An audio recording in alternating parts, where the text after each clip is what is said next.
Si Sebastian ay laki sa probinsya ngunit doon ay tinuturing siyang prinsipe ng mga tao. Palibhasa nga ay magulang niya ang pinakamayaman sa kanilang lugar. Ngunit hindi siya yung tipikal na anak mayaman tulad ng karaniwang nasa isip ng mga tao. Porselanang kutis at maselang pag-uugali ngunit iba si Sebastian. Napakabait niya at sanay sa bukid. Binibiro na nga siya na baka habulin na siya ng mga kalabaw at baka kapag umalis siya sa hasyenda nila. Wala siyang ibang inatupag kundi ang hasyenda at mga magsasaka. Palibhasa nga ay dati ring magsasaka ang kanyang ina, kaya siguro ganoon. Maraming kadalagahan ang humahanga sa kanya, ngunit ni isa may wala siyang matipuhan. Dad, bakit naman po kasi kailangan pang dumalo ko ron? Nagmamaktol na saad sa linya ni Sebastian habang sakay ang sariling kotse. Papunta siya sa Maynila para dumalo sa selebrasyon ng anak ng ninong namtsen niya, na pinsan niya rin naman. Kapatid kasi ng mommy niya ang asawa nitong si Ninang Laura niya. Namimiss ka na raw ng tita Laura mo. Kinikilig na ng mommy niya. Napanguso si Sab. Basta usapang mommy niya ay madali siyang napapa-oo. I-end ko na po ang linya. Malapit na po ako sa bahay nila Tita Laura. Ani Sebastian. Kuya Seb! Sabik at mainit ang pagtanggap ng kanyang pinsan pagkapasok ni Sebastian. Mabuti naman at nakarating ka. Saad ni Nami ang kanyang pinsan. Oo naman. Ngiwing ani Sebastian. 5 taon ang pagitan nila at ito na ang pang-23 ng dalaga habang 28 naman si Sebastian. Marami ka bang bisita? Ani Seb. Pilit inaalis ang awkwardness sa pagitan nila. Hindi rito gaganapin kuya, sa sikat na hotel. Sabik na ani Nami. Napaismed si Sebastian. Ibang-iba talaga silang magpinsan dahil sanay si Nami sa marangyang buhay. Ay nako, huwag mo nang kulitin ang gwapo mong pinsan. Mauna na kayo sa party. Ani Laura ng ngiti-ngiti. Bata pa lamang si Sebastian ay talagang hinahangaan na ni Laura ang mukha ng pamangkin kahit na moreno ito. Mommy huwag niyong paratingin si kuya doon ng late. Nakalabing ani Nami. Susie's point of view. Iinom tayo ng alak doon. Sabik na wika ni Liana sa akin. Birthday daw ng katrabaho ng kapatid niya at napaka-enggrande ng salo-salo. Alam na alam mo talaga ang kahinaan ko no? Biro ko kay Liana. Napapayag niya akong sumama sa kanya sa huling minuto ng pag-alis niya. Isang white dress na yari sa silk na tela ang suot ko. Kapares ang mataas na silver na sandals at handbag na may mga peking bato. Hindi naman ganon kayaman ng parents ko para magkaroon ng Gucci na nakapalibot ng mga diamond. Maliwanag ang malawak na paligid ng luxury hotel nang makarating kami ron sakay ng sariling sasakyan ni Liana.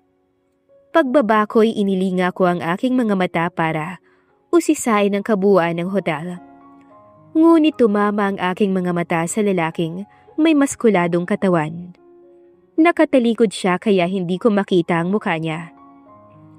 Hinila na ako ni Liana papasok kaya hindi na ako nagkaroon ng pagkakataon na makita ang mukha niya. Tulad ng sinabi ni Liana, ay puno nga ng mga tao ang lugar at karamihan ay may kaya sa buhay. Waiter ang kaagad na sumalubong sa amin. Nahiya akong tanggihan ang alak na inalok sa amin kaya naman tinanggap ko ang binigay ng waiter. Inaasahan niya ba tayo? Nakangiwing tanong ko kay Liana. Nagkibit balikat naman si Liana sa akin. Liana! Sabay kaming napalinga ni Liana sa pagtawag sa kanya ng isang lalaki. Masarap ba yung alak na nainom mo? Aniya sa amin. Kulang pa ng isa para naman 4 tayong mag-e-enjoy. Anang lalaki na hindi ko kilala. Ayun! Tukoy niya pa sa nasa likod namin. Dumaan sa amin ng waiter na siyang nag-alok din ng alak sa amin ngunit hindi ko na nagawa pang makalingon nang unti-unting mawala ang isipan ko sa katinuan. Umiikot din ang paningin ko at wala akong ibang magawa para labanan yon. Binasted mo ko. Ngayon, hayaan mong kuhanin ka ng lalaking hindi mo alam kung sino. Hindi ako maaaring magkamali. Si Teddy yun. Pinagplanuhan niya ako?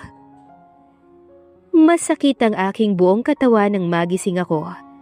Natagpuan ko ang aking sarili na walang saplot, habang katabi ang morenong lalaki na hindi ko kilala. Nakatalikod dito sa akin at mukhang wala pa ring malay. Naisip kong gisingin siya ngunit natakot ako na baka patayin niya lang ako kaya hindi ko na yon tinuloy. Nangangatal ang aking buong katawan habang dahan-dahang umaalis sa kama. Madilim ang paligid at wala akong makita kundi ang puting kumot. Maingat kong sinuot ang aking damit saka ko binuksan ang pinto. Si Liana, nasan siya? Sad ko sa isipan ko, pero minabuti ko nang lumabas sa walang hiyang lugar na yon. Humarang ako ng taxi at bumalik sa bahay namin. Pagbukas ko pa lang ng pinto ay nakita ko si Liana na nasa gilid ng kama namin habang yakap ang kanyang sarili. Liana, tawag ko sa kanya.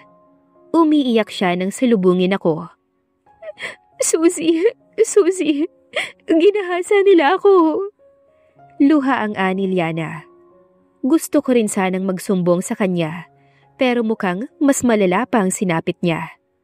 Pinakalma ko si Liana. May bala ka bang sabihin sa mga pulis ang nangyari sa'yo? Tanong ko sa kanya. Paano kung sasabihin kong hindi ko naman alam ang mga nangyari? Umiiyak na aniya. Siguro ibabalik na lang muna ako sa amin. Hindi ko kayang magstay dito. Mababaliw ako dito, Susie. Singhal niya sa akin. Kung sana hindi na lang kita inaya ron. Ang nananahimik nating buhay ay unti-unting nasira. Umiiyak na aniya pa rin. Sira na nga ba talaga ang buhay namin?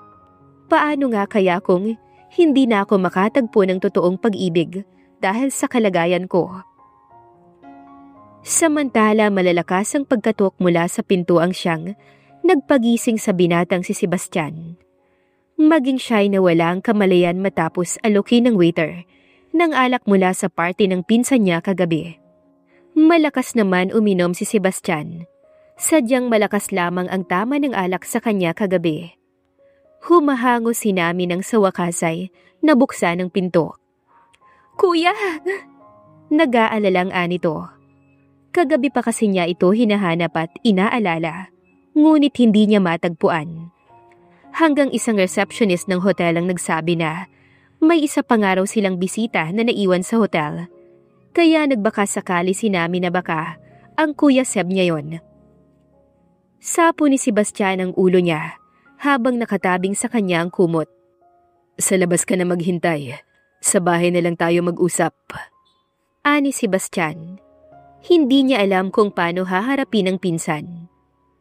Paglabas nga ni Nami ay hinawi ni Seb ang kumot na nagkukubli sa kanya. At tama nga ang hinala niya. May bloodstain ang kama na kinalalagyan niya. Kaya hindi malabo na may babae siyang nagalaw, dulot ng hindi basta alak. Nasisigurado ni Sebastian na isang droga ang nakahalo ron. Hindi sila nagkikibuang magpinsan. Sana pala, hindi ko na pinilit pa si tita na papuntahin ka. Alam ko naman na hindi ka sanay sa ganitong party. Nakokonsensyang ani Nami. Matapos ikwento ni Seb ang kalasingan niya. Ngunit hindi niya binanggit ang tungkol sa mantsa ng kama. Okay lang, as long as sumaya ka naman. Ngiting ani Seb, tsaka ginulo ang uluhan ni Nami. Mamayang hapon ay uuwi na ako. Palagay ko'y namimiss na ako ng mga kalabaw doon. Natatuwang biro ng binata. Kinahapunan nga'y nagdesisyon na si Sebastian na umuwi sa kanila. Feeling niya'y hindi din talaga siya komportable sa Maynila. Hindi raw naging maganda ang party ni Nami para sa'yo. Ano ba ang nangyari? Usisa ni Leonora, ang ina ni Sebastian habang dala ang tinimplang kape para mismo sa anak. Hindi po nakakaayang karanasan, kaya ayoko na po sanang ikwento mo. Sana lang talaga Walang umuwi rito para ipagsigawang nabuntis ko siya. Bulong ni Sebastian sa kanyang sarili. Para sa kanya ay nakakahiya yun. Kilala siyang maginoo at napakabait ng buong baryo. Kaya't insulto sa kanya kung may babaeng uuwi sa baryo para i-anunsyo na nadisgrasya siya ni Sebastian. Heist, bakit ko ba kasi iniisip-isip ang mga bagay na yon? Malabo yon. Ipinilig ni Sebastian ang ulo niya para matapos ang kahibangan niya. Nasa bukana na siya ng arko palabas ng baryo para sunduin ang mga tupa na pinastol kanina ni Mang Efren. Hoy! Bakit hindi mo kasi ako pinauna? Kesa naman nag-aantay ako ng matagal dito, hindi ba? Malakas na sigaw ng babaeng nasa kotse na nag-aantay sa pagtawid ng mga tupa. Napangisi si Sebastian. Tono pa lang kasi ng dilagay alam na niyang bago o dayo sa baryo nila. Paulit-ulit pang bumusina ang antipatikang babae sakay ng pula nitong kotse. Kaya naman minabuti nang lapitan siya ni Sebastian. Ipagpaumanhin mo sana ang kaunting abala ng mga alaga ko. Magalang na ni Sebastian ngunit tinaasan lamang siya ng dalaga ng kilay. Kaunti? Kaunti mo bang matatawag to? Singhal ng dalaga na bahagyang natigilan nang mapagmasda ng kagwapuhan ni Sebastian. Sa susunod, pakisabi sa may-ari niya na lawakan niyang kulungan para hindi pagala-gala sa labas ang mga alaga niya. Ang totoo, kasama kasi sa trabaho ng mga magsasaka na damuhan ng parteng ito ng lupa. Kaya para hindi na sila maistorbo pa, ay dito ko na dinala ang mga tupa. Wala akong pakialam. Umismid si Suzy. Gwapo sana, magsasaka naman. Dinig na dinig ni Sebastian ang mga sinabing yon ni Suzy. Tuloy ang paghanga sana na nararamdaman ng binatay, kaagad niyang binawi dahil sa masamang asal ni Suzy. Ang ganda mo rin sana, pangit lang ang ugali mo. Sinigurado ni Sebastian na maririnig iyon ni Suzy.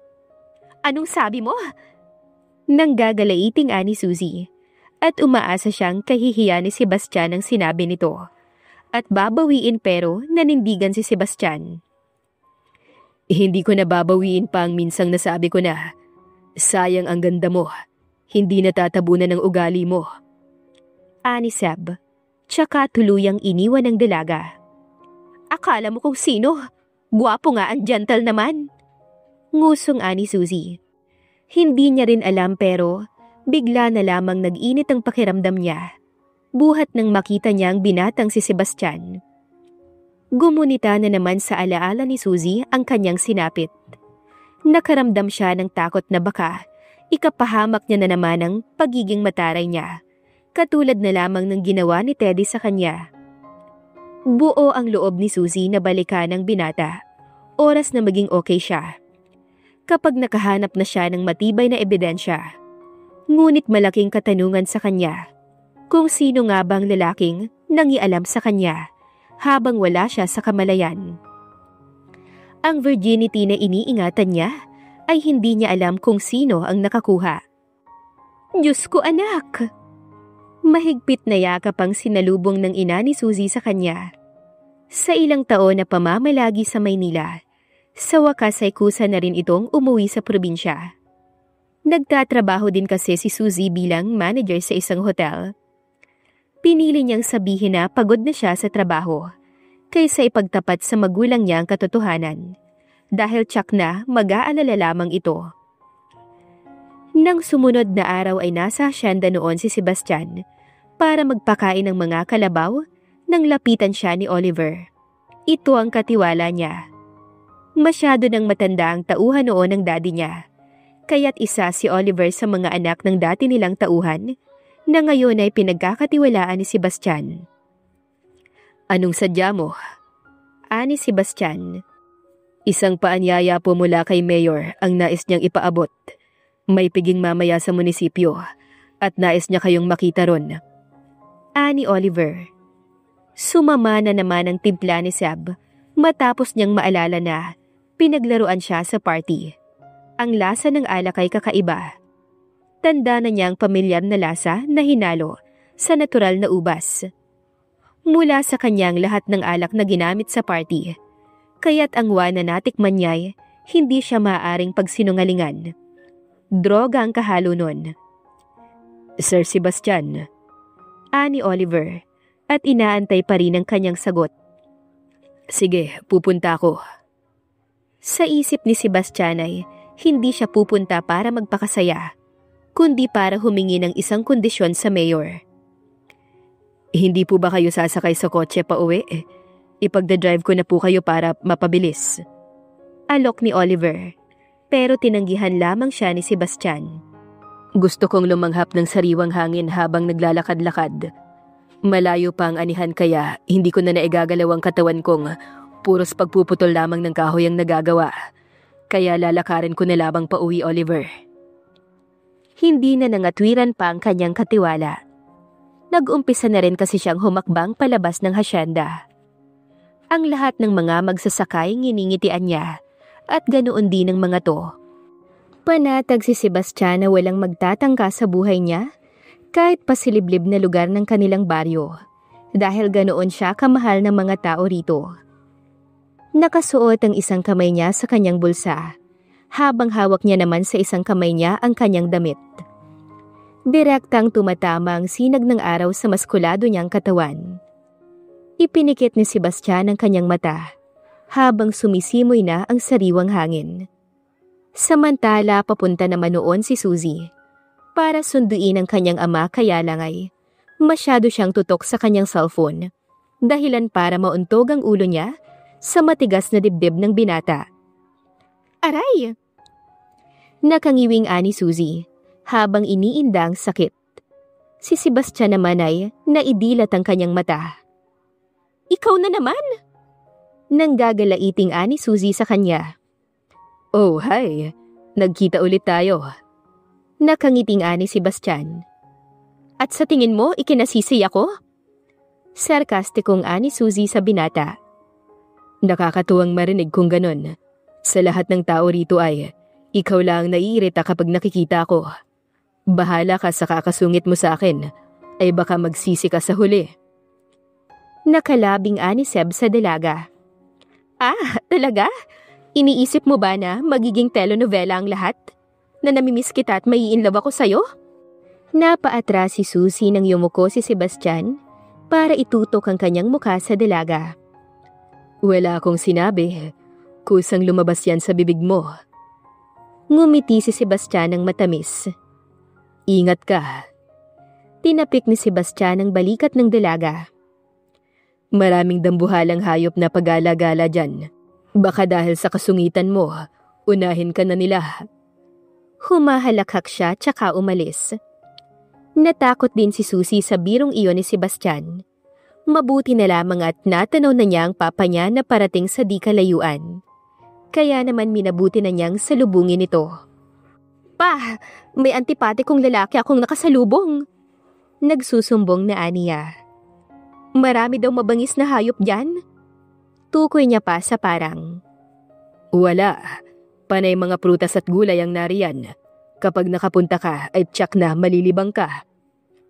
Talagang antipatiko ang lalaking yun? Nakangusong ani Suzy. Mababait lahat ng tao rito. Baka binibiro ka lamang ng taong nakilala mo. Wala siyang karapatang biruin ako. Isa lamang siyang hamak na hardinero. Nagmamaktol na ani Suzy na ikinatawa ng papa niya. Ano kaya ang magiging reaksyon mo kapag nakita mo si Sebastian? Guwapo ang batang yun at napakasimple. Kusang lumabas sa isip ni Suzy ang mukha ng lalaking kanina'y kausap niya lang. Sebastian? Sino naman po yun? Isang binatang tagapagmana ng napakalawak na lupain dito sa ating baryo. Sana'y hindi siya kasing antipatiko ng lalaking yun. Ani Suzy sa isip niya. Hindi niya alam ay iisa lamang ang taong pinag-uusapan nila ng papa niya. At ang lalaking nasa isip niya. Sebastian's point of view. Tulad ng sinabi ni Oliver, ay sa munisipyo nga ginanap ang salo-salong yun. Akala ko ay simpleng pagkikita lamang tulad ng nakasanayan ko. Dahil maging ang magsasakay imbitado. Kaya nga simpleng pantalon na t-shirt na may collar ang suot ko. Nang makarating ako sa parking space, ay bahagya akong nagmasid-masid sa paligid. Huminto ang paningin ko sa bagong dating na pulang kotse. Sa pagkakaalala ko ay pag-aari iyon ng dayong masungit na dalaga. Napabungis-ngis ako. Hindi nga ako nagkamali nang mula sa kotse na yun ay bumaba ang napakagandang dalaga. Suot ang long sleeve na puti na kapares ang palda na pula. Tss, Manila ngang talaga. Yun na lamang ang naibulong ko. Naningkit ang mata ko nang hawiin niyang nakalaylay niyang mahabang buhok pakaliwa. Dahilan para malaya kong masilayan ang napakaganda niyang muka. Maganda nga, bulok naman ang ugali. Ayaw niya pala sa mga magbubukid Bakit pa siya pumunta rito? Nagmamaktol na saad ko. Hindi ko matanggap. Lahat ng babae rito'y pinahahalagahan ako. Samantala siya, kung lait-laitin ako nung nakaraan ay akala mo, hindi pa siya naputikan kahit isang beses. Pero hindi ko talaga maitatanggi ang ganda niya. Parang pamilyar pa nga. Hindi ko lang tanda kung saan ko siya nakita. Napataas ang kilay ko nang may lumapit sa kanyang lalaki. Inalok nito ang palad sa kanya na wari. Inaanyayahan siya papasok. Sinabi ko na, magiging lapitin siya ng lalaki kung ganyan ang mga suotan niya. Naglakad ako palapit. Hindi bagay kung ang lalaking yun ang magiging escort niya. Hinintay mo ko? Saad ko tsaka ko siya inakbayan na parang close talaga kami. Ikaw? Bakit naman kita aantayin? Nauutal na aniya. Nanlaki ang mata niya nang makita ko. Mukhang hindi niya inaasahan na makikita niya ako sa ganitong lugar. Tinignan ko siya ng makahulugan bagay na kaagad niya namang naintindihan. So, shall we? Anyaya ko sa kanya. Kung minsan ay nililingon niya pa rin ako habang naglalakad kami. Gugustuhin mo pa ba na ganong taong makasabay mo? Mas okay na ako, hindi ba? At least, antipate ko lang. Ngumisi ako. Sino ang taong yun? Aniya sa akin. Mga tambay pero anak din ng mayaman. Sad ko. Nilingon niya pang minsan ng lalaki. Bakit? Ganun ba ang tipo mo? Nakalabing tanong ko nang hawiin niya ang kamay ko na nasa balikat niya. Wala akong ideal man, no? Giit niya na ikinatawa ko. Oh, kalma lang. Namumula ka. Hagikik ko. Are you guys okay? Dinig kong anang panibagong boses na kararating lamang mula sa likod namin. Mayor Giddy. Nakangiting bati ko sa kanya. Inalok ko siya ng shake hands. Girlfriend mo? Tanong niya sa akin. Kamukha ba siya ng mapapangasawa ko? Biro ko dahilan para siringan na naman ako ng dalaga. Padabog niya kaming iniwan ni Giddy. She's quietly interesting, ha? Tatawa-tawa na ani Giddy habang sinusundan niya ng tingin ng babae. Bawal. Napalingon siya sa akin. Kaagad niyang nakita ang seryoso kong muka. Bawal kang magka-interes sa kanya. Dagdag ko pa. At awkward naman siyang ngumiti. Oo naman. Hindi siyempre. Ngiting aso na aniya kaya inakbayan ko na siya. Tara na sa loob. Anyaya ko habang nakangisi. Actually, may favor din akong gustong ipakiusap sa'yo. Ikaw ang may powers pagdating sa mga tao na taga Maynila. Pinaglaruan ako dun. Pinaglaruan? Paano? Sa paanong paraan? Ngiwing tanong niya sa akin kaya naman, kinuwento ko lahat ng nangyari sa akin sa Maynila. So, sinasabi mo bang gusto mong mahanap yung waiter na nangahas na lasingin ka sa halip na yung babaeng naka-one night stand mo? Paano na lang pala kung may sakit siya? Hindi ka ba nag-aalala? Makahulugang ani Giddy sa akin. Hindi. Bakit ako mag-aalala? Alam kong ako ang una niya. Kalmadong saad ko pero tsak na ikinagulat niya yon. Ikaw Bahagya niya akong binangga. Good boy ang tingin sa'yo ng mga tao dito. Tapos ay makasalanan ka pala. It was an accident.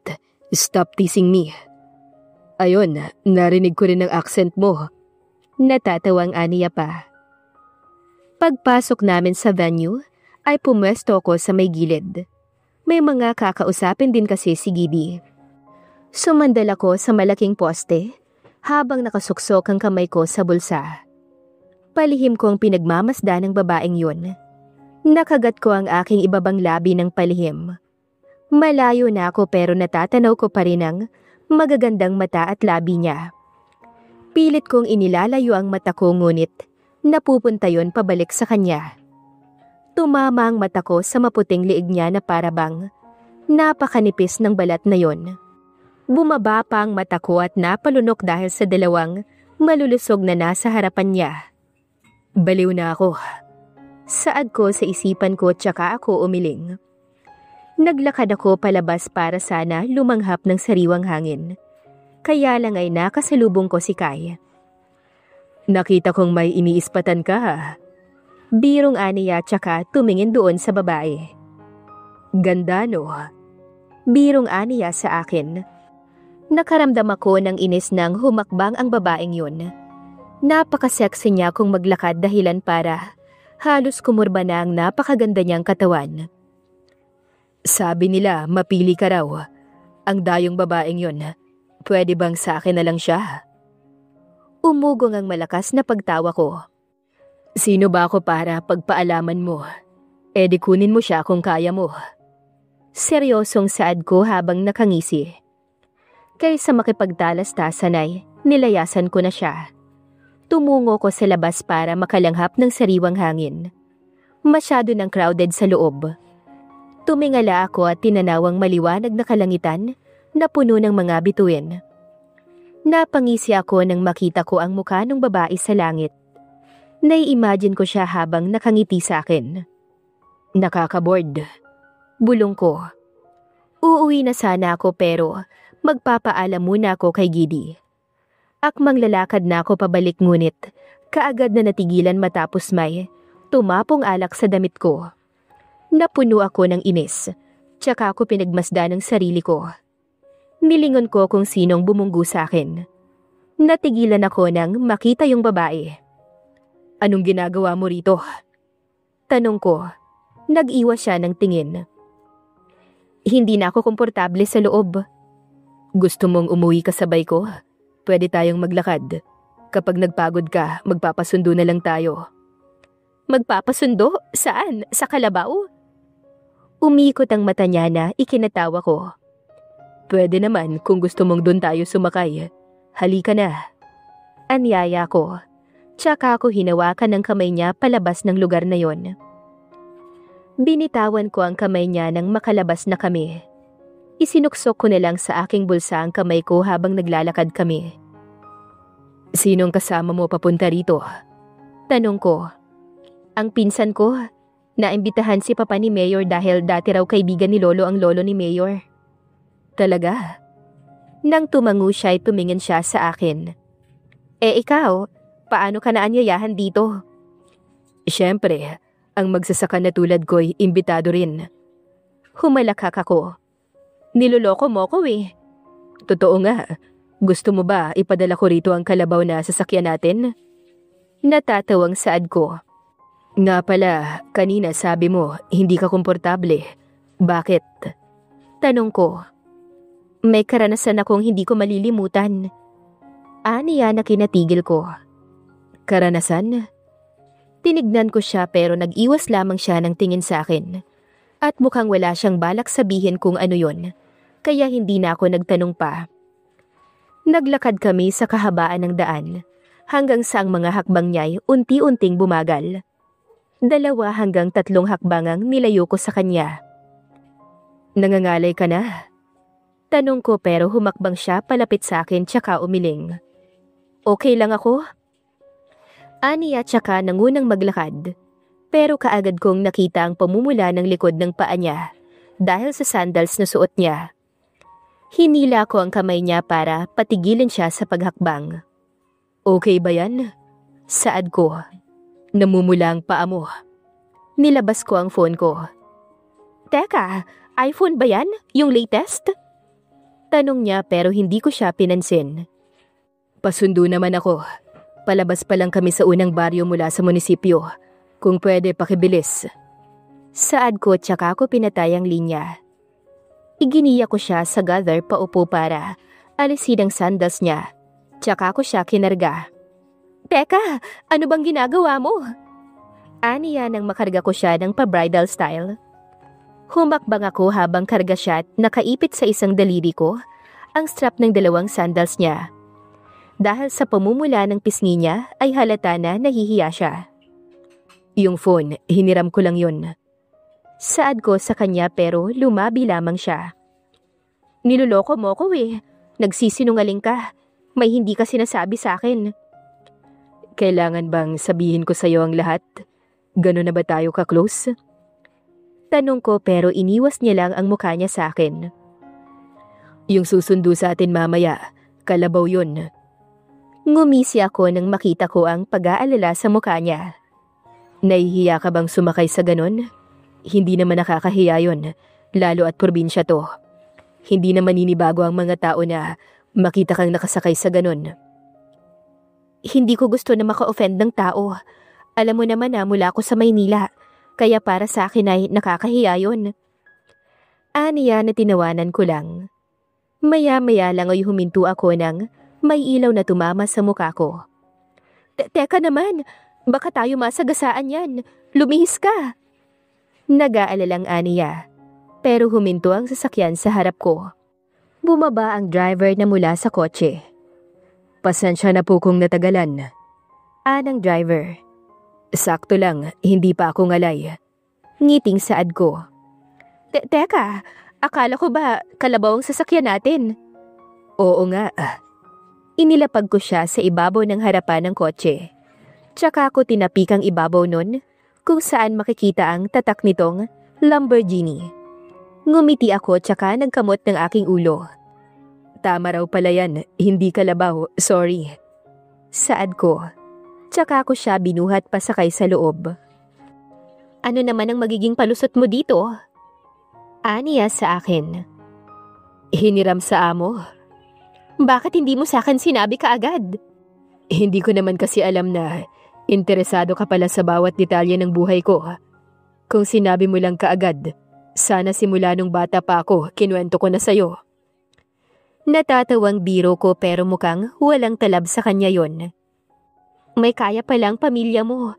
Kung ano-ano pang sinabi ko, sorry. Kung nagsasorry ka dahil alam mo na ang totoo, ay wag na. Pero kung nagsasorry ka dahil alam mong mali namang husga ayon sa pisikal nilang postura, ay tatanggapin ko yon. Magiliw na saad ko. Iyahatid na kita sa amin hanggang sa inyo. Maiba ko.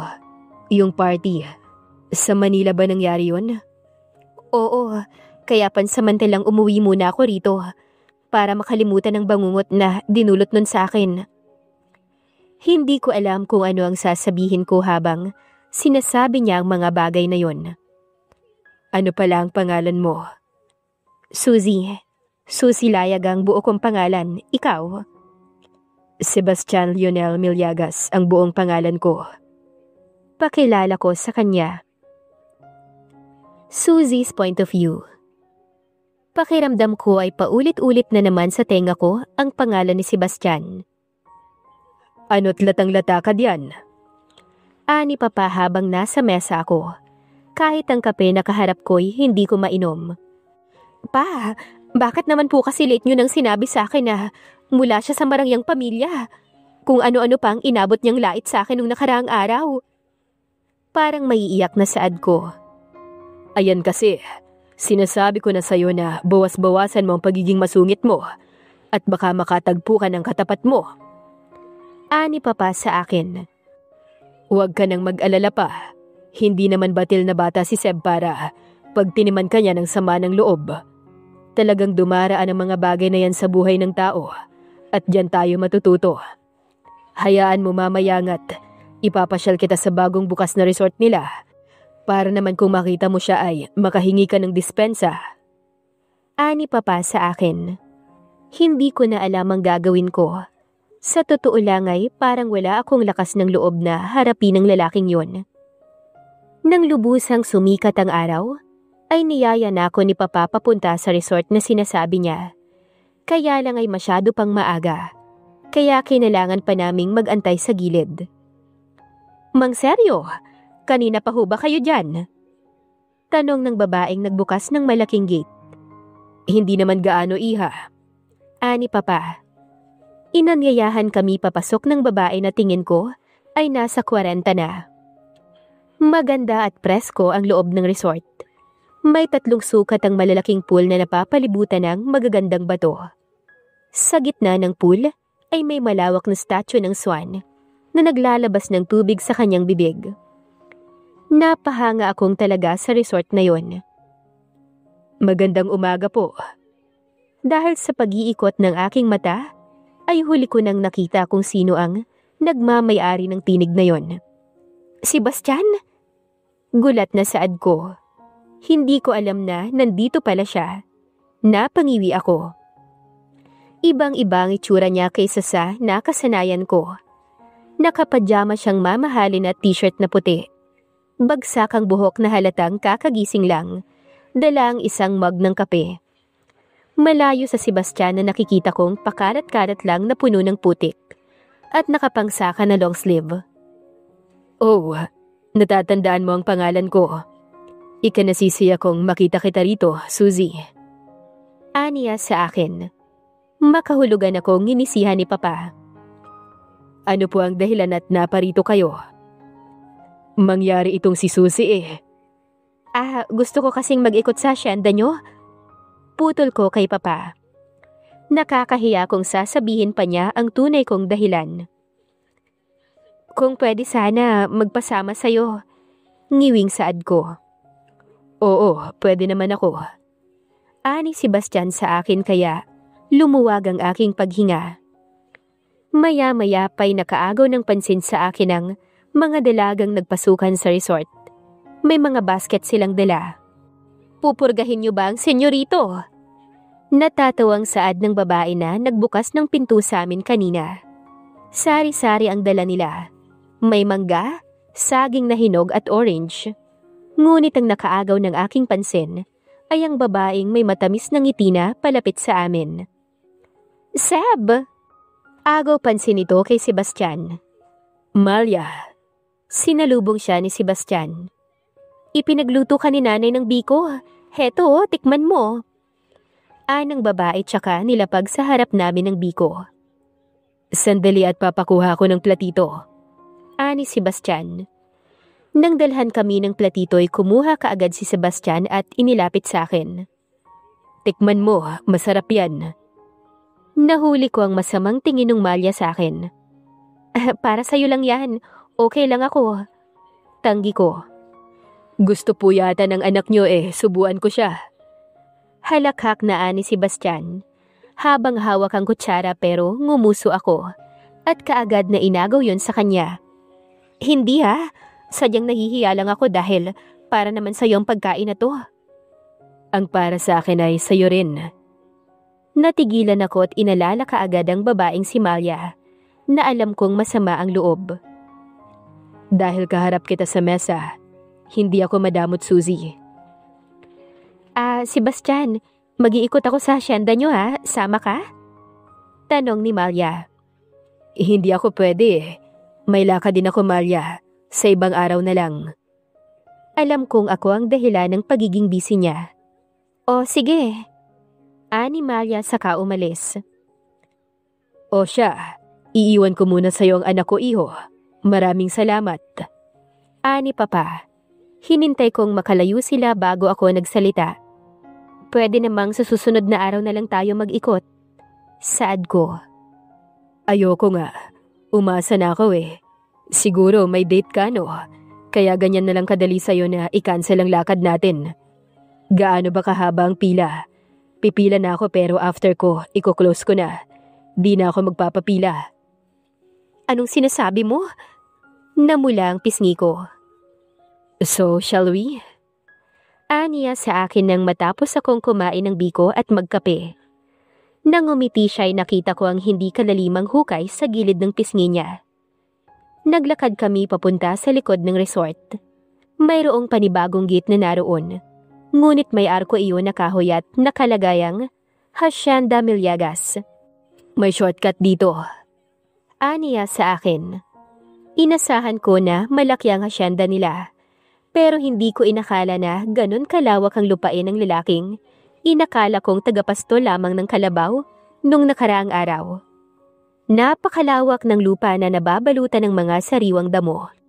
Na para bang inilaan talaga sa malawak na lupa para magmukhang paraiso. Marunong ka bang mga bayo? Tanong niya sa akin. Naiwan akong nakatulala nang hilain niya ako palapit sa isang kwadra, kung saan naroon ang brown at malaking kabayo. Pwede naman akong maglakad na lang. Hindi mo naman bibilisan ng pangangabayo, hindi ba? Inosenteng tanong ko habang nakangiti. Kukurap-kurap si Sebastian ang tignan ako tsaka umugong ang malakas na tawa. Ayaw mo lang yatang yumakap sa akin eh. Mabango ko at hindi naman nangangagat, kaya wag kang mag-alala. Aniya sa akin kaya napanguso ako. Nagkahiyaan ko nang tanggihan siya, kaya't nang ilabas niya ang kabayo ay inalalayan niya ako pasakay roon. Ngayon ay kasalukuyan akong nasa likod ni Sebastian. Okay ka lang dyan? Tanong niya nang hindi ako maramdaman sa likod niya. Pinipilot kong huwag kumapit sa kanya. Oo, okay lang ako rito. Ngayon, okay ka pa ba? Aniya habang nakangiti. Kasunod noon ang mapasinghap ako matapos umangat ng 2 paa sa unahan ng kabayo. Dahilan para mapahawak ako ng mahigpit sa tiyan ni Sebastian. Ayan, ganyan dapat. Mabango naman, hindi ba? Lumabi ako. Feeling ko ay hindi na ako ulit bibisita dito. Nagsisising saad ko pero tumawa lamang siya. Ha, sige. Ako naman ang dadalaw sa'yo. Itigil mo na nga ang biro mo dahil hindi nakakatuwa.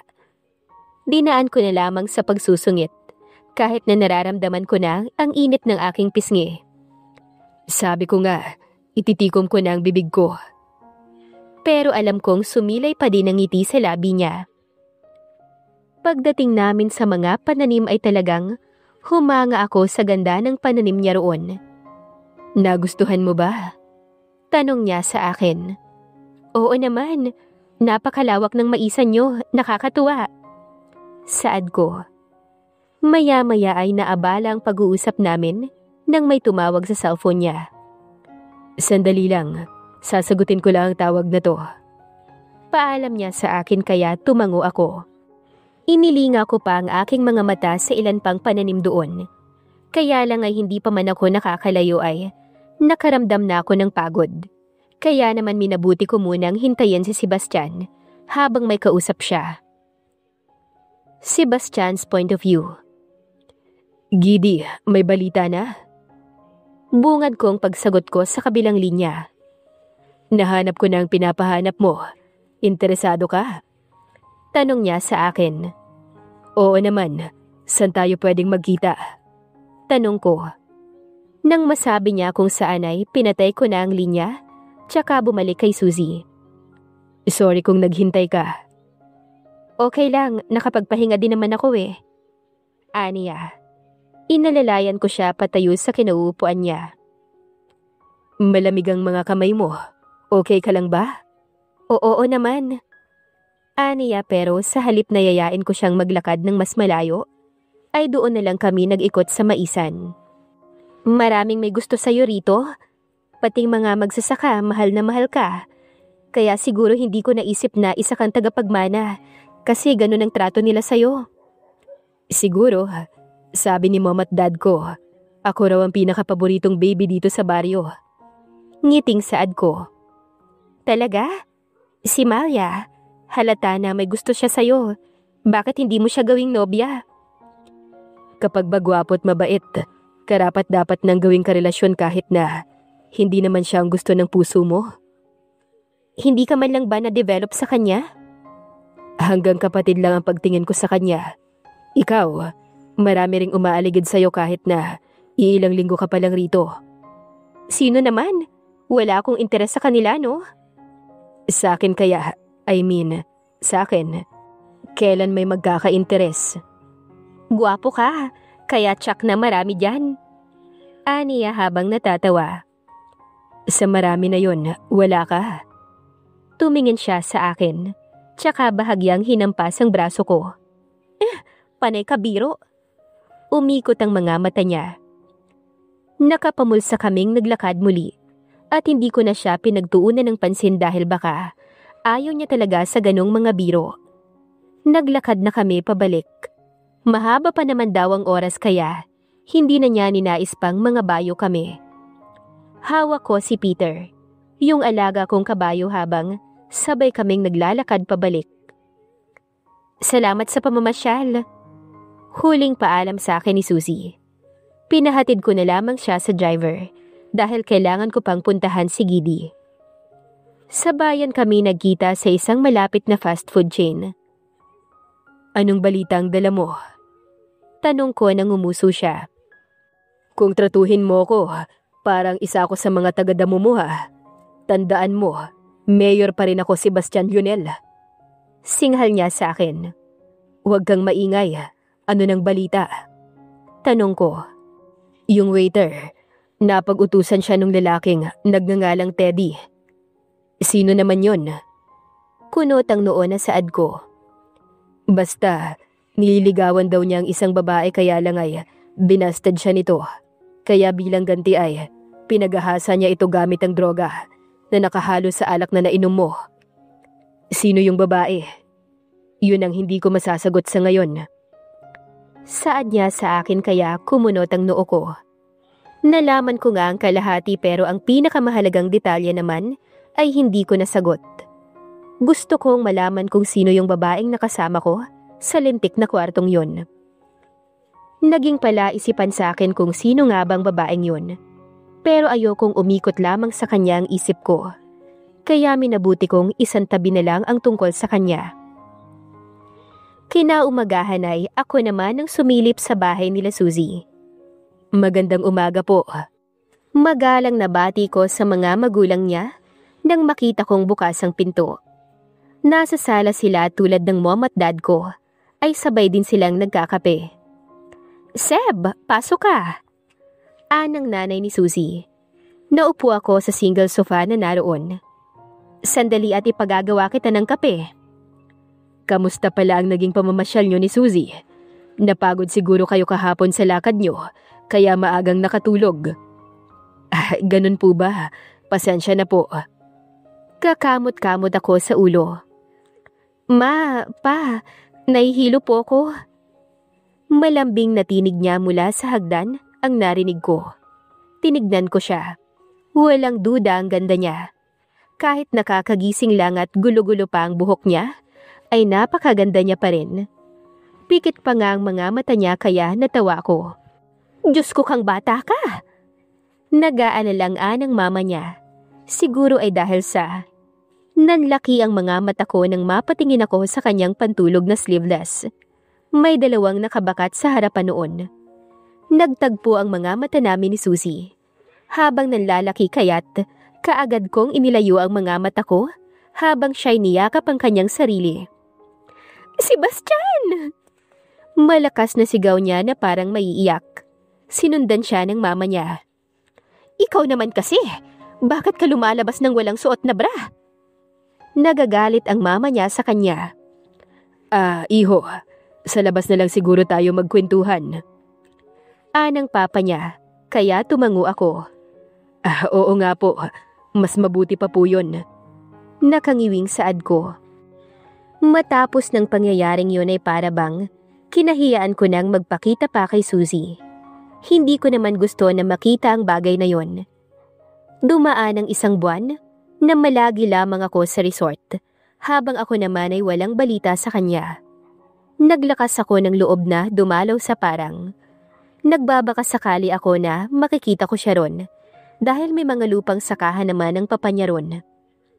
Bakit ngayon ka lang lumabas dito? Puro ganoon ang tanong na tinanggap ko mula sa mga magsasaka. Kaya iisa lang din ang sinasagot ko. Medyo sumama po kasi ang pakiramdam ko. Naglakad ako hanggang sa makarating ako sa lihim na kubo na madalas kong pagtaguan noon sa tuwing hinahanap ako ni Mommy. Pumasok ako ron pero hindi ko akalain na makikita ko si Suzy ron at nakasubsob sa kanyang mga tuhod.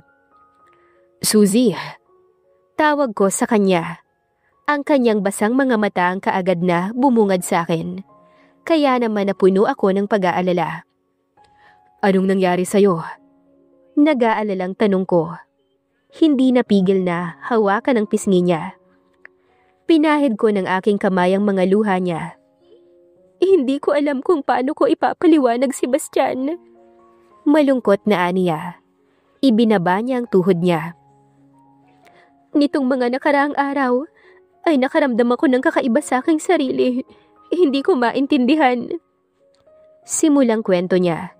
Kaya naman ay naupo na rin ako sa tabi niya. Buntis ako, Sebastian. Aniya sa akin na labis kong ikinagulat. Hindi ko alam kung ano ang mararamdaman ko. Kung paano magre-react ng mga sandaling yon. Masyado kong nabigla. Kita mo na, kahit ikaw ay ganyan din ang reaksyon sa akin. Saad niya. Gustong-gusto kong itanong kung sino ang ama ng dinadala niya.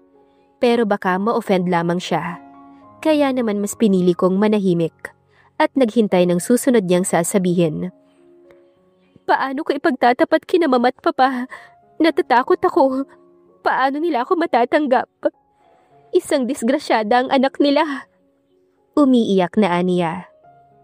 Yung bangungot na sinabi ko sa'yo, ito yon si Bastian. Pakiramdam ko ay tumibok ang kanyang tinig. Sa aking puso lalo na nang pumiyok siya. Nayakap ko siya ng mahigpit. Sabihin mo sa kanila na ako ang nakabuntis sa'yo. Handa akong akuin ang responsibilidad, Suzy. Natahimik siya at dahan-dahan akong tinignan. Gusto kong sabihin sa kanya na kung ano man ang nangyari sa kanya ay wala akong pakialam doon. Gusto kong akuin ang pagbubuntis niya at tumayo sa batang yon bilang ama. Ngunit isang tawag mula kay Gidi ang aking natanggap. Ayokong sagutin yon dahil mas mahalaga na i-comfort ang babaeng kasama ko ngayon. May tumatawag sa'yo, baka mahalaga yan. Aniya sa akin. Paano kung sabihin kong higit na mas mahalaga ka? Masuyong saad ko pero umiling siya. Okay lang, huwag mo akong intindihin. Salamat sa'yo sa pag-aalala mo. Aniya sa akin. Pikit mata kong kinuha ang cellphone ko sa aking bulsa. Tsaka ko sinagot ang tawag mula kay Gidi. Ano yon? Bungad ko.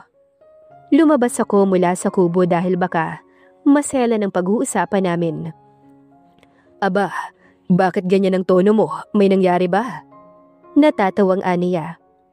Mabuti pa sabihin mo na ang sadya mo bago pa ako mainis. Banta ko sa kanya, pero lalo lamang lumakas ang pagtawa niya. O sige, ganito na lang. Para naman mapalitan ng good vibes yang pamumurokolyo mo yan, ay sasabihin ko na sa'yo. Nahanap ko na ang babaeng pinapahanap mo sa akin. Natigilan ako. And guess what? She's 2 months pregnant. Napatigil ako at lumingon sa kubo. Si Suzy kaagad ang sumagi sa isipan ko. Lumakas ang tibok ng puso ko matapos sumagi sa isipan ko na baka si Suzy ang babaeng nabuntis ko. Nasaan siya ngayon? Hinahanap ko pa. Ani Gidi. Kapag nahanap ko siya, siguraduhin mong may alak ako mula sa Italy. O di kaya naman ay wine na lang na special made ni Mr. Sebastian. Nanunuksong Aniya. Sige, kahit ilan. Balitaan mo ako kapag nahanap mo na siya. Ngiting saad ko. Tignan mo, gumanda na agad ang mood mo. Sige na, bye-bye. Paalam na Ani Gidi sa akin. Nang bumalik ako sa loob ng kubo, ay tulala pa rin sa kawalan si Suzy. Okay ka na ba? Basag ko sa katahimikan. Iniisip ko ang mga sinabi mo. Alam kong biro yun pero hindi ko maiwasan na isipin kong may tao nga ba kayang tatanggap sa akin sa kalagayan ko? Malungkot na Aniya na naman. Maniniwala ka ba kung sasabihin kong hindi ako nagbibiro?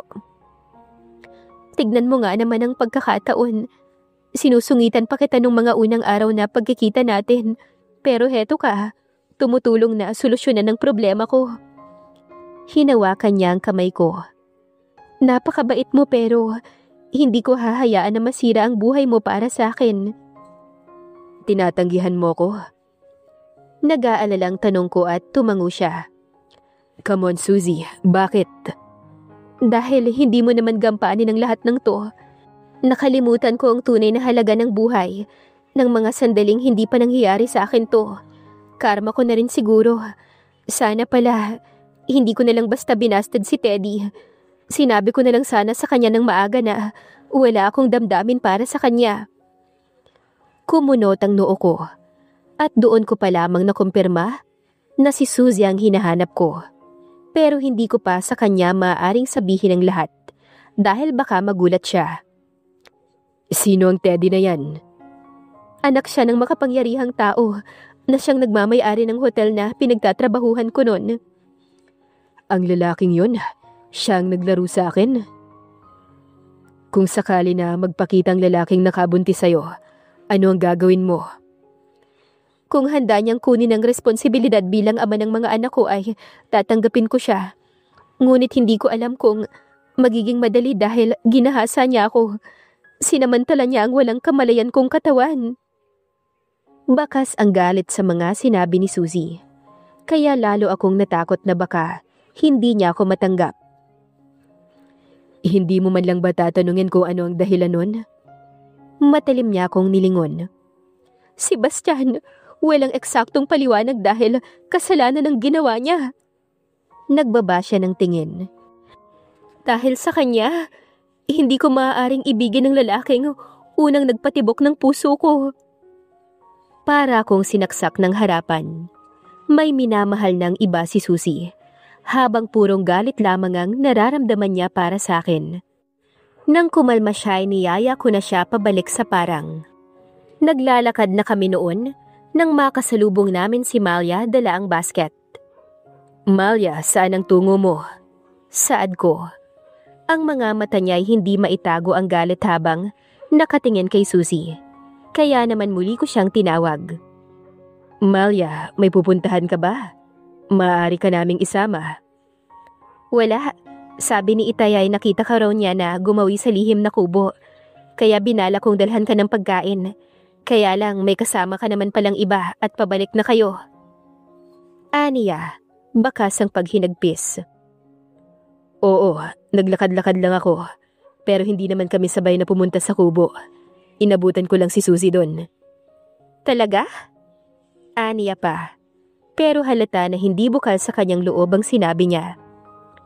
Napapansin ko lang na madalas ang pagsasama niyong dalawa. Sabihin mo, Seb, may damdamin ka na ba para kay Suzy? Aniya. Namamasa-masa ang kanyang mga mata nang sabihin yun. Para akong pumagitna sa nag-uumpugang bato. Nakatingin sa akin si Malia at ganun din si Suzy. Kaya nag-aalangan akong sagutin niyon. Ano bang klaseng tanong yan? Nakangiting ani Suzy. Tsaka niya hinawakan ang dalawang kamay ni Malia. Ako at si Sebastian ay hanggang kaibigan lang. May iba siyang napupusuan. Matamis na ngumiti si Suzy.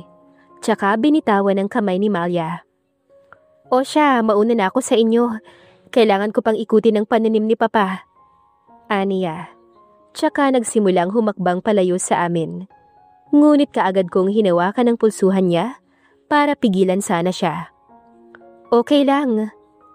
Aniya habang nakatalikod sa amin.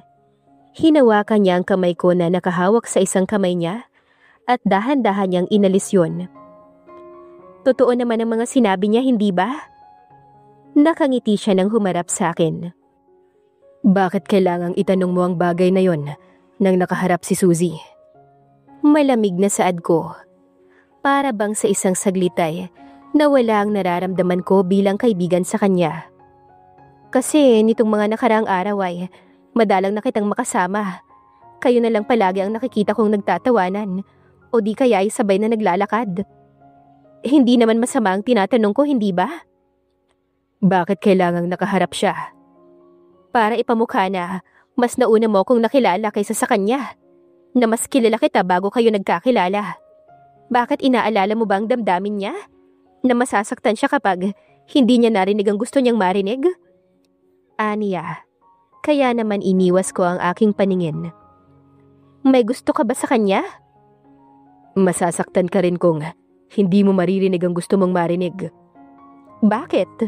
May damdamin ka nga ba sa kanya? Tumulo ang luha niya. Pero mas nauna akong magkagusto sa'yo, Seb. Giit niya. Hindi ba dapat lang nasuklian mo yun? Luha ang Aniya. Sana nga'y ganun lang ang paraan ng pagmamahal. Na kapag nagmahal tayo ay masusuklian din ito tulad ng inaasahan natin. Pero palaging unfair ang mundo. Ang pagmamahal ay isang sugal, Malya. Hindi ka pwedeng humingi ng kapalit. I'm sorry. Dahil hanggang kaibigan lang ang kaya kong ibalik sa'yo. Saad ko tsaka ko siya iniwanan doon. Mabilis akong naglakad at umaasa na maaabutan ko pa si Susie. Kaya lang ay wala na siya sa parang nang magtanong ako sa mga tao ron. Sinubukan ko ring puntahan ang bahay nila. Kaya lang ay nakahiyaan ko na rin na pumasok. Lalo na't wala namang tao sa harapan nila. Nakatanaw lang ako sa bahay nila ng ilang oras. Hanggang sa akmang tatalima na ako. Ngunit mukha ni Kayang nakita ko. Bakit ka nandito? Kunot ang noo na tanong niya. Sabi mo, kunin ko siya kung makukuha ko. Nangiinis na Aniya. Habang nakangisi dala ang bouquet ng bulaklak sa kanyang kamay. Nagtiim ang mga bagang ko. Lalo na nang lagpasan niya ako. Ang plano kong pag-uwi ay napurnada dahil sa lintik na kay na yon. Dayo lang siya sa baryo ko, kaya hindi siya maaaring basta na lamang magyabang dito. Pilit kong kinukumbinsi ang aking sarili. Mula nang makapasok ang lalaking yun sa bahay ni na Susie. Sumandal ako sa pader na nasa gate nila at nagantay pa ng ilang minuto pero mukhang napainit ang pakikipagkwentuhan niya. Kaya naman kinalimutan ko na ang hiya. At sa halipay pumasok na ako sa loob. Kay ganda nga sa inyo, kaya malaking palaisipan sa akin at nadalaw ka rito, iho. Kamuntikan ko nang mailakas ang tawa ko dahil sa biro na iyon ng papa ni Susie. Mukhang hindi niya trip si Kai. Kilala ito bilang matapobre at mayabang. Kaya dapat ay hindi na talaga ako nag-alala na baka masungkit niya ang puso ni Susie. Mas maganda pa rin po ang baryo nyo. Lalo at dumating ang anak ninyo. Mapagkumbaba na ani Kai. Ngunit hindi naman isang lakambining anak ko sa baryong to. Dahil kung magkakagayon ay hindi ka makakapasok. Lalo na't kilala mo kung sino ang kanyang magiging lakandula. Ehem. Basag ko sa usapan nila. Oh, nariyan na pala ang sinasabi kong lakandula ng aming baryo. Anang papa ni Lucy. Tsaka ako nilapitan at inakbayan. Sandali at pabababain ko si Lucy. Hindi na po. Kung maaari sana'y ako na lang po ang aakyat sa kanya. Sandaling natigilan ng papa ni Susie. Para siyang nagisa sa sarili niyang mantika. Ngunit kailangan kong kunin ang pagkakataong to para makausap si Susie. Oo naman iho. Akyat ka na. Ngising aso ang ginawa niya. At alam kong sinabi niya lang iyon para hindi siya mapahiya kay Kai. Ngumisi ako kay Kai. Gusto kong malaman niya kung gaano kalaki ang agwat namin. Pagdating sa babaeng pinapangarap niya. Umakyat ako at kaagad na kumatok sa pinto ni Susie. Pinihit ko ang doorknob niya at inabutan ko siyang nakadungaw sa kanyang bintana. Kasama ba ako sa iniisip mo? Saad ko. Nagulat siya nang makita ko. Paano kang nakapasok dito? Sa pinto ako dumaan. Ngumuso siya kaya natawa ko.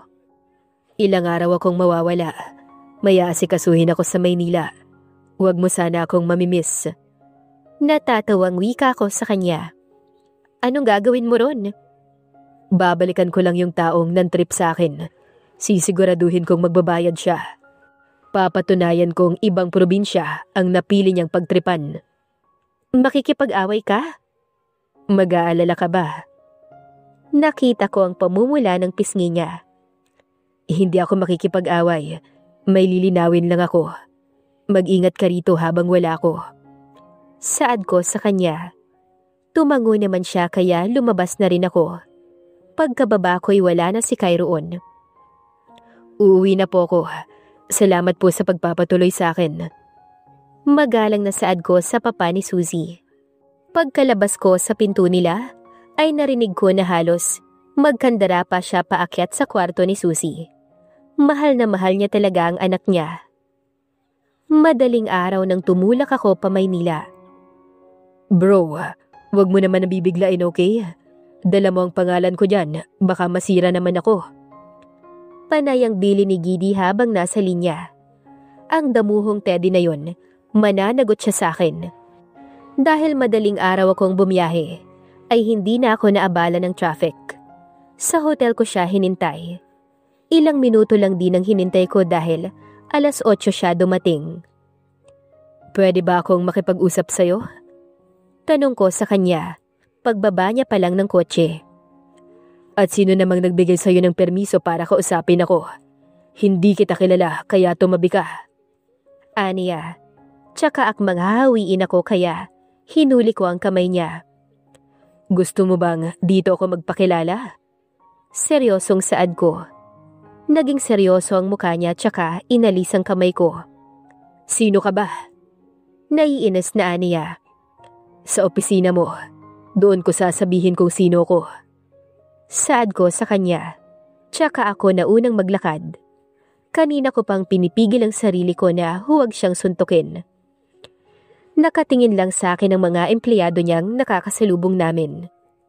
Ito ba ang opisina mo? Tanong ko.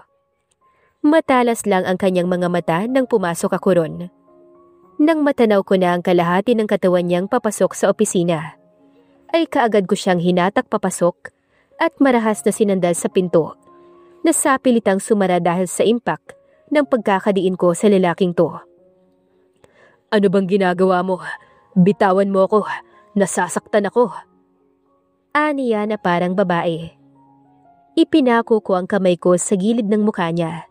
Tsaka ko inilagay ang braso ko sa leeg niya na parang pinipigilan ang paghinga niya. Talagang masasaktan ka sa akin.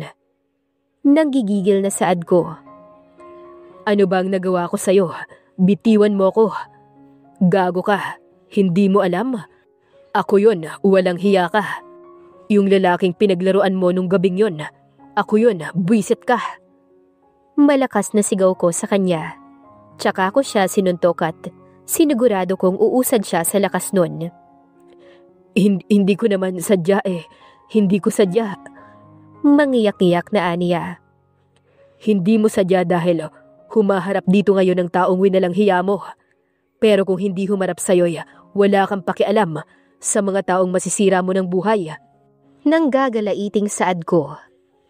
Ngayon sabihin mo sa akin kung sino ang babaeng nilagay mo sa kwarto ko ng gabing yun. Hindi ko na natatandaan eh. Hindi ko alam. Aniya habang nasa sahig, kaya lalo akong nanggigil. Mula sa sahigay, hinila ko ang damit niya. Hindi mo alam? Hindi mo tanda, buwisit ka? Tandaan mo, kapag hindi ko nahanap ang babaeng yon, sasapakin ko yung mukha mo ng walang tigil. Hanggang sa hindi na makilala ng mga magulang mo ang mukha mo. Saad ko. Tsaka ko siya tinalikuran. Binuksan ko ang pinto at aalis na nang magsalita na naman siya. Hindi mo kilala ang mga magulang ko, kaya wag mo akong pagbantaan ng ganyan. Aniya pa kaya ngumisi ako. Iharap mo sila sa akin. Hayaan mong ako ang makilala nila. Saad ko. Tuluyan na akong umalis ng hotel na yon na hindi na aalis ang inis ko. Alam kong hindi mawawala ang galit ko kahit pa bugbugin ko siya. Bala ko sanang mag-ikot muna sa Maynila. Kaya lang ay nakatanggap ako ng message mula kay mommy. Bilisan ko raw umuwi. Suzy's point of view. Maganda ang araw ngayon. Nasa labas ako ng bahay habang hinahaplos ang tiyan ko. Malaki ang pasasalamat ko dahil nakikisama ang anak ko. Hindi ako madalas nagsuka. Hindi tulad ng iba. Suzy, Napalinga ako sa labas ng bahay namin. Naroon si Malia. Matamis ang ngiti niya habang nakatanaw sa akin. Malia, ano at narito ka? Naalala ko na naman ang pinag-usapan naming tatlo kahapon.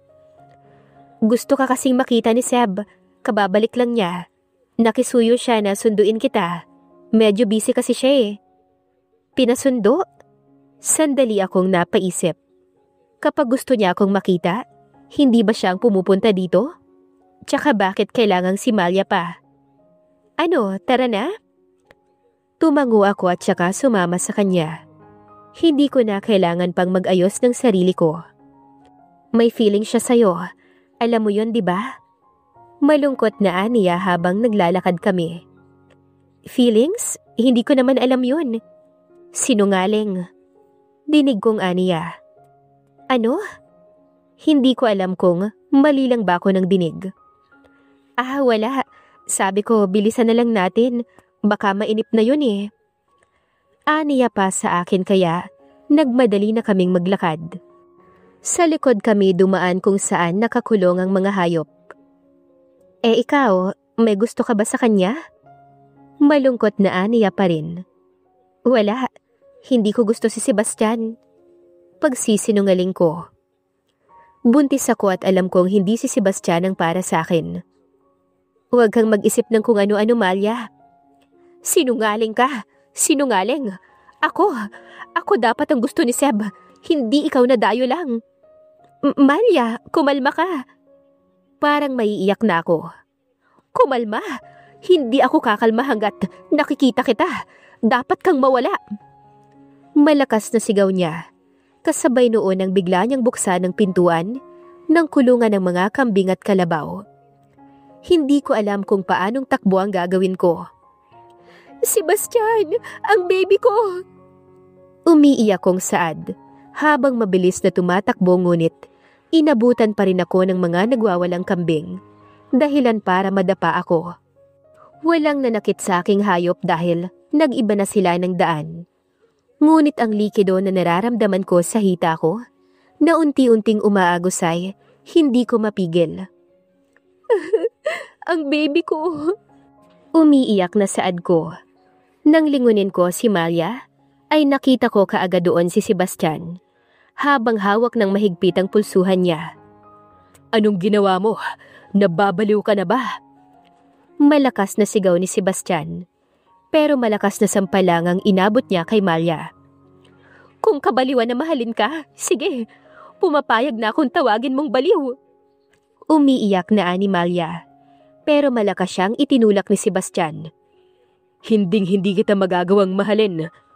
Matigas na aniya, tsaka patakbo akong nilapitan.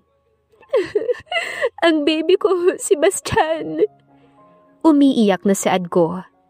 Kinarga ako ni Sebastian at hindi ko na alam ang mga sumunod na nangyari dahil nanlalambot na ako at tuluyan nang nawala ng malay. Kamusta na po siya? May nangyari bang masama sa baby niya? Dinig ko ang usapan sa loob ng kwarto. Okay naman siya at ang baby niya, wala kang dapat na ipag-alala. Dinig kong anang tinig ng matanda. Sir, nasa labas po si Malia at nais kayong kausapin. Ayoko siyang makita. Sabihin mo wala ko rito. Sir, nagmamakaawa po na labasin niyo eh. Narinig ko ang buntong hininga ni Sebastian. Stable na ang pasyente, kaya wala ka nang dapat pang alalahanin. Mauuna na ako. Basta kung may emergency, ay tawagan mo lamang ako. Anang doktor. Isa pang favor, baka pwede, hindi na muna makalabas ang tungkol dito kila Mom at Dad. Oo naman, pangako Sir Lionel. Nang marinig ko ang mga yabag nila palabas, ay tuluyan ko nang minulat ang aking mata. Mukhang hinatid ni Sebastian ang doktor na kausap niya. Inikot ko ang aking mata sa kabuuan ng kwarto kung saan ako naroon at nasisiguro kong wala ako sa ospital, kundi nasa isa sa mga kwarto sa resort niya. Narinig kong muli ang papalapit na yabag at pagbukas ng kwarto, kaya naman ipipikit ko sana ang aking mga mata. Ngunit hindi natuloy iyon dahil sa halipay. Galit na tinig ni Sebastian ang narinig ko mula sa labas. Ang lakas talaga ng loob mo na magpakita pa sa akin. Sinabi ko na, dahil sa ginawa mo, hindi mo na maibabalik kung ano ang dati nating pinagsamahan. Ganoon ba kahalaga sa'yo ang babaeng yun? Malakas na sigaw ng umiiyak niyang tinig. Bagay na kinalaki ng aking mata. Talagang mahal na mahal niya si Sebastian. Oo, mahalaga sa akin si Susie. At sana, masagot na nitong lahat ang mga katanungan mo. Nagpanggap ako muling tulog nang pumasok siya sa kwarto. Naupo siya sa upuan malapit sa kama ko. Tsaka niya kinuha ang kamay ko at hinaplos iyon. Sana pala, hindi na lang ako umalis. Wala din naman akong napala sa Teddy na yon. Hindi niya rin nasagot ang tanong ko. Halata na naiinis siya. Ngunit sinong Teddy kaya ang tinutukoy niya? Hindi kaya pinuntahan niya si Teddy para ipaghiganti ako? Nang imumulat ko na sana ang aking mata ay nagring ang phone niya. Giddy, what is it? 5:00 pa lang gising ka na. Dahil malapit siya sa akin ay naririnig ko rin ang tinig ni Mayor Gideon. Basta, sabihin mo na lang ang sadya mo. Naiiritang ani Sebastian. Nasaan ka? Ani Mayor Gideon. Nasa resort. Bagot na sagot ni Sebastian. Yung babaeng kasama mo nung gabing nakainom ka ng droga, nahanap ko na. Naitikom ko ang isang kamay ko, para bang hindi ko na kayang magbingi-bingihan na lang. Maya-maya lang ay nariyan na siya. Hindi ba't handa mong panagutan ang batang dala niya? What are you talking about? Hindi ba yung babaeng sinasabi mo ay morena siya at blonde ang buhok, Manila girl. Malapit na siya dyan sa resort. Basta antayin mo na lang. Yung wine ko Tumatawang ani Mayor. Sir, may babae pong naghahanap sa inyo. Morena po at blonde ang buhok. Liana daw po ang pangalan. Halos manigas ako sa aking kinahihigaan. Wag ka nga alis sa tabi ko, Sebastian. Saad ko sa isip ko. At hindi ko na malaya na napahigpit na pala ang hawak ko sa kanya. Habang ang aking pikit na matay umiiyak na. May kakausapin lang ako. Hinding-hindi kita iiwan. Bulong niya sa akin. Paglabas niya ay tuluyan ng bumuhos ang luha ko. Sa dami ng tao sa mundo, bakit ikaw pa, Liana? Saad ko habang umiiyak. Yung lalaking gumahasa sa amin, isa si Sebastian doon, pero paano? Kahit hirap man ay pinilit kong bumangon. Dala ang aking swero na kasabit sa bakal, ay hinawakan ko yun para makalabas ng kwarto. Naglakad ako hanggang sa matuntun ko ang lugar kung saan nag-uusap si Sebastian at ang babaeng bisita niya. Dahan-dahan akong sumilip at doon nga'y nasilayan ko ang mukha ng babaeng kaibigan ko na walang iba kundi si Liana. Nasalo ko ang aking bibig habang pinagmamasdan sila. Sabi ni Gideon ay pinapahanap mo raw ako. Dinig na dinig ko ang tinig niya. Mas malaki din ang tiyan niya kaysa sa akin. Hindi naman saktong ikaw. Paano mo na sigurong ikaw ang hinahanap ko? Bakas ang pagkadismaya at lungkot sa tinig ni Sebastian. Ngunit sinampal siya ni Liana. Ako lang ang naghahasa ng gabing yun. Sana hindi mo na lang ako pinahanap kung ganyan lang din ang sasabihin mo sa akin. Malakas na sigaw niya. Kaya kong palakihin ang anak ko nang wala ka. Hindi naman ganun ang ibig kong sabihin. Siguro naninibago lang ako. Halata na naiilang si Sebastian. Ano ang plano mo sa amin ng mga anak mo? Ani Liana, habang pinagmamasdan ng gwapong mukha ni Sebastian. Nung gabing yun ay hindi ko ginusto ang mga nangyari. Yung alak na ininom ko ay may halo-halong droga at pagpapaaktibo sa parteng yun. Kinulong ako sa kwarto at halos hindi ko pa rin maalala ang mga nangyari hanggang ngayon. Gusto kong makasiguro sa sandaling mapatunayan ko nga na anak ko ang batang dinadala mo ay pakakasalan kita. Ani Sebastian, na labis na ikinadurog ng aking puso. Nagtatakbo ako pabalik sa kwarto. Nilak ko yun at umiyak ng umiyak. Pinaglalaruan ako ng kapalaran. Bakit ganun? Buntis din ako at may posibilidad na si Sebastian din ang ama ng anak ko. Alam kong mahal ako ni Sebastian. Oo, nagsinungaling ako kay Malia dahil alam kong mahal ako ni Sebastian. Pero hindi ko siya maaaring agawin sapagkat mawawala ng ama ang batang dinadala ng kaibigan ko. Patuloy akong umiyak. Umiyak ako ng umiyak hanggang sa ang mga mata ko na ang kusang sumuko. Pakiramdam ko ay pagod ang aking katawan at isipan. Suzy. Tawag ni Sebastian mula sa labas. Gusto na namang lumuha ng mga mata ko pero pinigil ko yon. Lakas loob akong tumayo at pinagbuksan siya ng pinto. Bakit nakalakang pinto? Nag-aalalang aniya. Wala naman. Kanina kasi medyo malakas ang hangin, kaya sinara ko muna. Saad ko. Bakit mugto ang mga mata mo? Inaalala mo pa rin ba si Malia? Wala na siya. Hindi ka na niya masasaktan, pangako. Nang hindi ko makayanan na pagmasdan ang mukha niya, ay niyakap ko siya ng mahigpit. Anong nangyayari sa'yo? May problema ba? Aniya habang hinahaplos ang likod ko. Umiling ako. Patuloy akong umiling hanggang sa mapaiyak na naman ako. Hindi ko alam kung kaya ko bang mag-isa para sa mga anak ko. Pero hindi ko rin alam kung hanggang kailan ako mananatili sa tabi ng lalaking to. Baka dapat ay hindi ko na sinabi sa kanya na buntis ako. Tahan na. Bakit ka ba umiiyak? Humiwalay siya mula sa pagkakayakap ko. Nung gabing yun, nung naghahasa ako, bala kong kalimutan na lang lahat.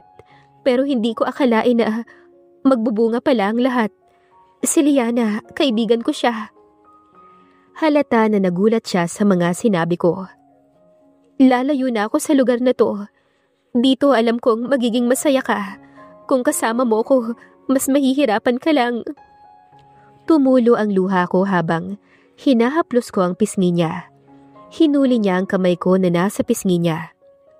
No, hindi ka aalis sa tabi ko hanggat hindi ko alam ang totoo. Idinikit niya ang noo niya sa akin. Huwag mo kong pahirapan, Sebastian. Hanggat hindi alam ni Liana na buntis ako at nakilala mo ko, mas maigi na lumayo na ako. Pero paano naman kung ikaw pala talaga ang hinahanap ko? Paano naman ako? Nagsusumamong aniya. Pero paano din kung hindi ako? Kung hindi ikaw ang ama ng batang dinadala ko, paano naman ang puso ko? Ayokong mahulog ng husto sa'yo nang walang kasiguruhan. Ikaw ang papakasalan ko. Napatigil ako. Yung bata doon kay Liana, makikipag-co-parenting ako. Hindi ko siya gusto. Yung bata, susustentuhan ko. Kaya ko yun, basta dito ka lang. Akmang sasampalin ko siya, pero nahuli niya ang aking kamay at kaagad na sinunggaban ng halik. Dito ka lang, maawa ka sa akin. Ilalayo kita rito. Pagagawan kita ng sarili mong bahay. Mas madalas ako doon kaysa dito. Pangako. Desperadong aniya, kaya lalo akong napaiyak. Hindi ko alam kung paano siya tatanggihan. Napakaswerte ni Liana. Dito ka lang, hindi ka aalis. Paano kung dumating ang tunay na nagmamay-ari ng mga batang dinadala ko? Ipapapatay ko siya. Hindi ako papayag na makuha ka niya. Sa akin ka lang. Ani Sebastian, tsaka ako niyakap ng mahigpit. Nanatili ako sa kwartong yun ng 2 pang araw dahil hindi pa ako maaaring bastang gumalaw. Pinapaampat pa ang kaunting pagdurugo sa loob ko bago ko pakilusin.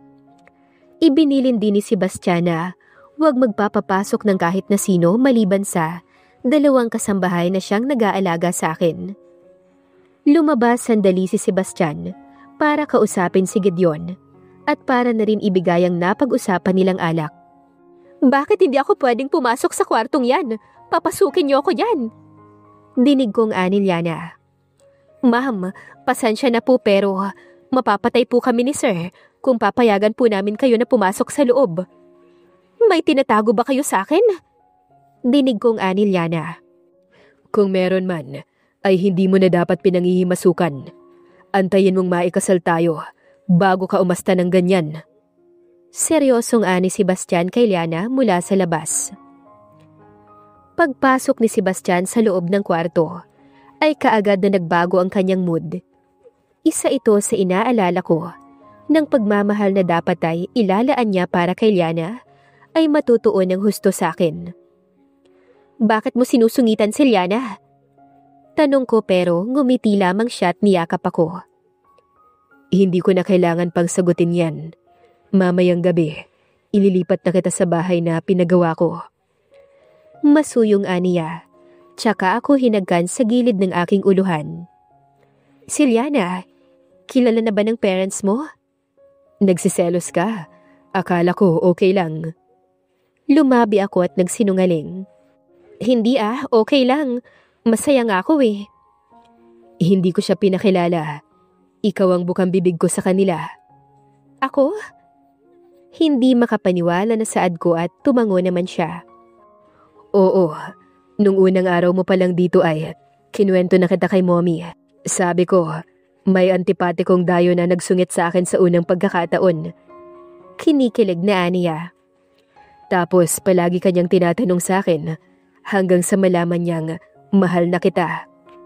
Sa lahat ng mga salita na binitawan ni Sebastian, ay yun na yata ang pinakasinsero na narinig ko mula sa kanya. Inabot ko ang labi niya at hinagkan. Mahal din kita, kahit alam kong mali. Bulong ko sa kanya.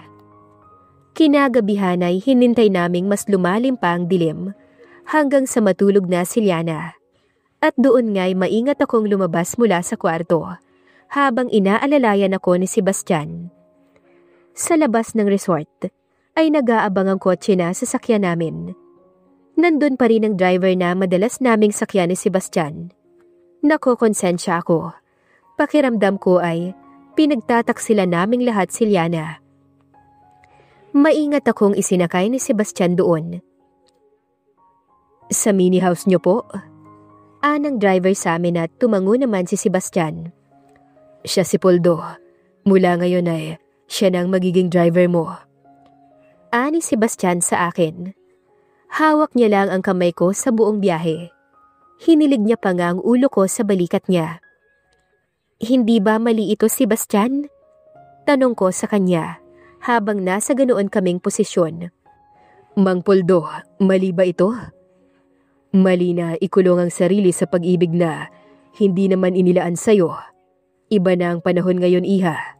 Mas maigi pa na piliin ang mga bagay na makakapagpasaya sa'yo, lalo na kung hindi ka naman nakakaapak ng tao. Marahil nasasabi niyo lamang yan dahil wala kayo sa sitwasyon na sinasabi ko. Mahinang bulong ko pero dahil katabi ko si Sebastian ay narinig niya yon. Eddie, iaalis kita sa sitwasyong yun. Pipilitin kong itama ang inaakala mong mali base sa kakayahan ko. Aniya, tsaka hinuli ang labi ko at binigyan ng halik. Namula ang pisngi ko dahil sa kahihiyan. Natakot ako na baka nakita ni Mang Poldo ang paghalik sa akin ni Sebastian. Pero pawang bulag ito at walang nakita na kahit na ano. Kaya naman kinurot ko ang tagiliran ng amo niya na kinangiwi nito. Ako ang prinsipe sa lugar na to. Kayang maging bingi at pipi ng mga tauhan ko. Lalo na kung alam nilang ikasisi ako. Wala naman akong tinatalikuran na kahit na ano eh. Ang ayaw ko lang, mawala ka. Bulong niya na nagpahibang na naman sa akin. Bumalik lamang ako sa ulirat nang huminto ang aming sinasakyan sa isang liblib na lugar. Bumaba kami sa kotse at sa isang pitik lamang ng daliri ni Sebastian ay nagkailaw ang lahat ng puno sa liblib na lugar na yon. May maliit na gate na hindi masyadong pansinin. Ito ang bahay natin. Mas mapapadalas ako dito. Kaya ginaya ko ang design ng hasyenda namin. Aniya tsaka ako iginiya papasok roon. Maliit lamang ngunit napakaganda ng bahay na yon. Mas maganda pa yata sa bahay namin. Binuksan niya ang pinto at may babae na nag-aantay sa akin sa loob. Siya si Nanali.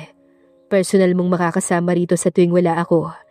Siya din ang mag-aalaga sa'yo habang lumalaki ang tiyan mo. Si Liana, ganito rin ba ang buhay niya? Mahal kita, kaya ipagpaumanhin mo kung espesyal ang turing ko sa'yo kaysa sa kanya. Ang sabihin niya yon ay hindi ko maiwasan na maging masaya. Ngunit lamang ang lungkot dahil napaka-unfair nito. Kung sakali man na ako ang nasa katayuan ni Liana, ay labis akong masasaktan, lalo na't dinadala ko ang anak niya. Huwag kang mag-alala, tinatrato ko naman siya ng tama. Huwag ka sanang mag-isip ng kung ano-ano. Kung may mas mabilis lang sana na paraan para matukoy ang katotohanan ay gagawin ko. Ngunit mapoproseso lamang ang DNA test paglabas pa ng mga bata, kaya wala akong pamimilian kundi maghintay. Pero alam kong positive or negative man ang lumabas, ay iisa lang pipiliin mo. Ako pa rin, at habang tumatagal ay kinakain ako ng konsensya ko si Bastian. Pakiramdam ko, ninanakaw ko ang ama nila kahit wala pa man sila dito sa mundo. Niyakap ako ni Sebastian ng mahigpit. Nadama ko ang init nun.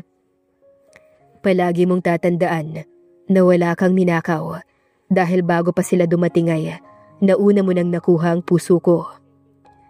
Aniya tsaka ako hinagkan sa noo. Pumikit ako at hinayaang gano'n ang isipan ng isip ko.